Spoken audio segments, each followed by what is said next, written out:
Hello നമസ്കാരം, welcome to Mollywood talks. നമ്മളിന്ന് വന്നിട്ടുള്ളത് ഏറ്റവും പുതിയ മലയാള സിനിമയെക്കുറിച്ച് സംസാരിക്കാൻ വേണ്ടിയിട്ടാണ്.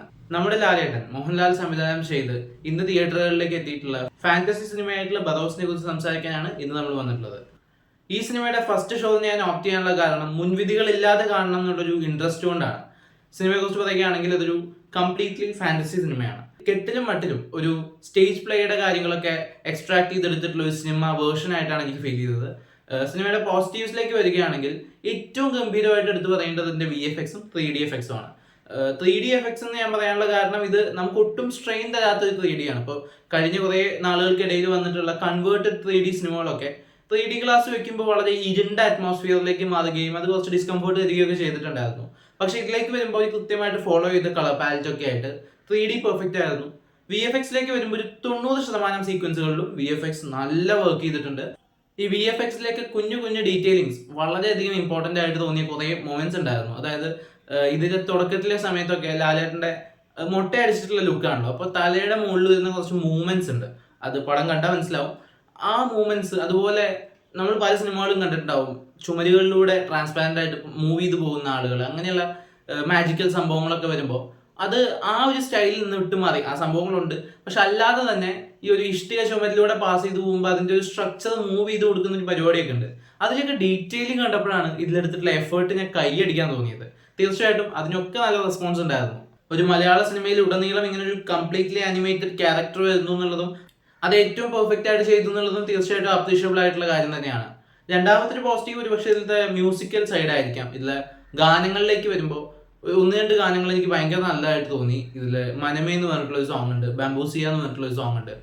ഓൾസോ ഇതിലൊരു പോർച്ചുഗൽ സോങ് ആണെന്ന് തോന്നുന്നു, തുടക്കത്തിൽ തന്നെ കാണിക്കുന്ന ഒരു സോങ് ഉണ്ട്. ഇതൊക്കെ വളരെ ഡിഫറെന്റ് ആയിട്ടുള്ള കോമ്പോസിഷൻസ് ആയിരുന്നു. അടുത്തൊരു പോസിറ്റീവായിട്ട് എനിക്ക് തോന്നിയത് ഇതിൽ അവർ സ്പെൻഡ് ചെയ്തിട്ടുള്ള ഒരു ക്യാൻവാസ് ആണ്. ഒരു ഒറ്റ ഷോട്ടിന് വേണ്ടിയിട്ട് ഒരു വലിയ ഏരിയ സെറ്റ് ഇട്ടു എന്നൊക്കെ പറയുന്ന പോലെ നല്ല എഫേർട്ട് ഇട്ട് വിഷ്വലി അപ്പീലിംഗ് ആക്കാനുള്ള ഒരു നല്ല എഫേർട്ട് ഇവരുടെ ഭാഗത്ത് നിന്ന് ഉണ്ടായിട്ടുണ്ട്. അതും അപ്രീഷിയബിൾ ആണ്. ഇതിലെ കഥയായാലും ഫാന്റസി രംഗങ്ങളായാലും കുട്ടികൾക്ക് വേണ്ടിയിട്ട് തന്നെയാണ് അവരതൊക്കെ സെറ്റ് ചെയ്തിട്ടുള്ളതായിട്ട് എനിക്ക് ഫീൽ ചെയ്തത്. കാരണം ഇതിലെ ബഹുഭൂരിപക്ഷം VFXും സംഭവങ്ങളും ഒക്കെ ആയിട്ട് വരുന്നൊരു മാജിക്കൽ പരിപാടികളൊക്കെ കുട്ടികളിലാണ് വളരെ ഇമ്പാക്ട് ഉണ്ടാക്കാൻ സാധ്യതയുള്ളത്.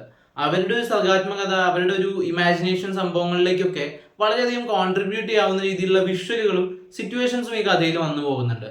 അതുകൊണ്ട് തന്നെ തീർച്ചയായിട്ടും കുട്ടികൾക്ക് ഈ സിനിമ നന്നായിട്ട് എൻജോയ് ചെയ്യാൻ പറ്റുന്നതാണ് എനിക്ക് തോന്നിയിട്ടുള്ളത്. പക്ഷെ ഈ നെഗറ്റീവ്സിലേക്ക് വരുമ്പോൾ ഏറ്റവും ആദ്യത്തെ ഒരു പ്രശ്നം എന്ന് പറയുന്നത് ഇതിലെ നാടകീയത തന്നെയാണ്. ഈ സ്റ്റേജ് പ്ലേ എക്സ്ട്രാക്ട് ചെയ്തെടുത്തൊരു സിനിമയാക്കി എന്ന് പറയുന്ന പോലെ തന്നെ ആ സ്റ്റേജ് പ്ലേയിൽ നിന്നും സിനിമയിലേക്ക് വരുമ്പോൾ നിർബന്ധമായും കൊണ്ടുവരേണ്ടിയിരുന്ന മാറ്റങ്ങൾ കൊണ്ടുവരാതിരുന്നത് ഒരു നെഗറ്റീവായിട്ട് ഫീൽ ചെയ്തു. ഈ സിനിമയുടെ പോസ്റ്റ് പ്രൊഡക്ഷനിൽ അവരെടുത്തിട്ടുള്ള എഫേർട്ട് എത്രത്തോളമാണെന്നും അതിന് കൊടുത്തിട്ടുള്ള ടൈം എത്രയാണെന്നുള്ളതൊക്കെ നമുക്ക് കൃത്യമായിട്ട് മനസ്സിലാവുന്നുണ്ട്. പക്ഷെ അതിനനുസരിച്ചിട്ടുള്ള ഒരു ടൈമോ കൃത്യമായിട്ടുള്ള എഫേർട്ടോ പ്രീ പ്രൊഡക്ഷനിൽ ഇതിലെ സ്ക്രീൻ പ്ലേക്ക് വേണ്ടിയിട്ടോ ക്യാരക്ടർ സെറ്റിങ്ങിന് വേണ്ടിയിട്ടോ കാസ്റ്റിങ്ങിന് വേണ്ടിയിട്ടോ ഒന്നും എടുത്തിട്ടില്ല എന്ന് തോന്നിയതാണ് വളരെ നെഗറ്റീവായിട്ട് തോന്നിയത്. കഥാപാത്രങ്ങളുടെ കാസ്റ്റിംഗ് വളരെയധികം വീക്കായിരുന്നു. മോഹൻലാൽ ഒഴിച്ചിട്ടുള്ള അഭിനേതാക്കളുടെ ഡയലോഗ് ഡെലിവറിയിൽ നാടകീയത ഭയങ്കര ബുദ്ധിമുട്ടാവുന്നുണ്ടായിരുന്നു. ലാലേട്ടൻ അതൊരു സ്റ്റേജ് പ്ലേയുടെ ഭംഗിയോടുകൂടി ചെയ്തു വെച്ചിട്ടുണ്ടെങ്കിലും മറ്റ് അഭിനേതാക്കൾ സംസാരിക്കുമ്പോൾ നമുക്ക് ആ ഒരു ഡബ്ബിംഗ് സിനിമ കാണുന്ന പോലെയുള്ള ബുദ്ധിമുട്ടുകൾ ഫീൽ ചെയ്യുന്നുണ്ട്. അതുപോലെ ഈ സ്റ്റോറി കൂടുതൽ സാധ്യതകളുള്ള ഒന്നായിരുന്നു. ഇപ്പൊ പഴയ സിനിമകളൊക്കെ പറയുമ്പോൾ മൈ ഡിയർ കുട്ടിച്ചാത്തനേക്കാളും സാക്ഷാൽ ശ്രീമാൻ ചാത്തുണ്ണി എന്ന് പറഞ്ഞ ഇന്നസെന്റിന്റെ ഒരു സിനിമയുണ്ട്. ആ സിനിമയൊക്കെ എനിക്ക് ചെറുപ്പത്തിൽ വളരെയധികം ഞാൻ എൻജോയ് ചെയ്ത് കണ്ടിട്ടുള്ള സിനിമയാണ്. അതിലെയൊക്കെ പോലെ കുറച്ചു പേർക്ക് മാത്രം കാണാൻ പറ്റുന്ന ഒരു ഭൂതത്തിന്റെ ചെറിയ വികൃതികളൊക്കെ നമ്മളിങ്ങനെ കാണുമ്പോൾ അത്തരത്തിലുള്ള രംഗങ്ങൾ ഉണ്ടാക്കുന്ന ഒരു കൗതുകമുണ്ട്.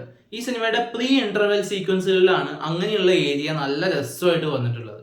ആ ഒരു സംഭവം എത്തിയപ്പോൾ ഞാൻ വിചാരിച്ചു ഇനി ഇങ്ങനെയുള്ള രംഗങ്ങൾ കുറെ ഉണ്ടാവും, കുറെ നല്ല കൗതുകകരമായിട്ടുള്ള സംഭവങ്ങൾ വരുമെന്ന് പ്രതീക്ഷിച്ചെങ്കിലും വീണ്ടും അത് ഡ്രാമയിലേക്ക് പോവുകയും വളരെ ചെറിയൊരു സെറ്റപ്പിലേക്ക് ഒതുങ്ങി തീരുകയും ചെയ്യുന്നതായിട്ട് ഫീൽ ചെയ്തു. ആക്ഷൻ സീക്വൻസുകളൊക്കെ ഫാന്റസി സിനിമ എന്നുള്ള രീതിയിൽ ചെയ്തതുകൊണ്ട് അതൊന്നും അങ്ങനെ കമന്റബിൾ ആയിട്ട് എനിക്ക് ഫീൽ ചെയ്തില്ല. ഓവറോൾ നോക്കുമ്പോൾ ആദ്യം പറഞ്ഞ പോലെ തന്നെ ഇത് കുട്ടികളെ കോൺസെൻട്രേറ്റ് ചെയ്തിട്ടുള്ള സിനിമയാണ്, കുട്ടികൾക്ക് വർക്ക് ആവുന്ന ഒരു സിനിമയാണ്. അതുകൊണ്ട് കുട്ടികളെ കൊണ്ട് തീർച്ചയായിട്ടും പോകാവുന്ന ഫാമിലി ഓഡിയൻസിന് ഒക്കേഷ് എക്സ്പീരിയൻസ് ആവുന്ന സിനിമയായിട്ടാണ് എനിക്ക് ഫീൽ ചെയ്തത്. എന്തായാലും ഈ സിനിമ നിങ്ങൾ കണ്ടവരാണെങ്കിൽ സിനിമയെക്കുറിച്ചുള്ള അഭിപ്രായങ്ങൾ കമന്റ് ബോക്സിൽ രേഖപ്പെടുത്തുമെന്ന് വിശ്വസിക്കുന്നു. ഈ വീഡിയോ നിങ്ങൾക്ക് ഇഷ്ടപ്പെട്ടെങ്കിൽ ചാനൽ സബ്സ്ക്രൈബ് ചെയ്യുക, വീഡിയോ ലൈക്ക് ചെയ്യുക, സപ്പോർട്ട് ചെയ്യുക. എന്തെങ്കിലും പ്രശ്നം നിങ്ങൾ നോട്ടീസ് ചെയ്യുകയാണെങ്കിൽ അത് കമന്റ് ബോക്സിലൂടെ അറിയിക്കാൻ ശ്രമിക്കുക. നമുക്കിനി മറ്റൊരു വീഡിയോയിൽ വീണ്ടും കാണാം. ബൈ.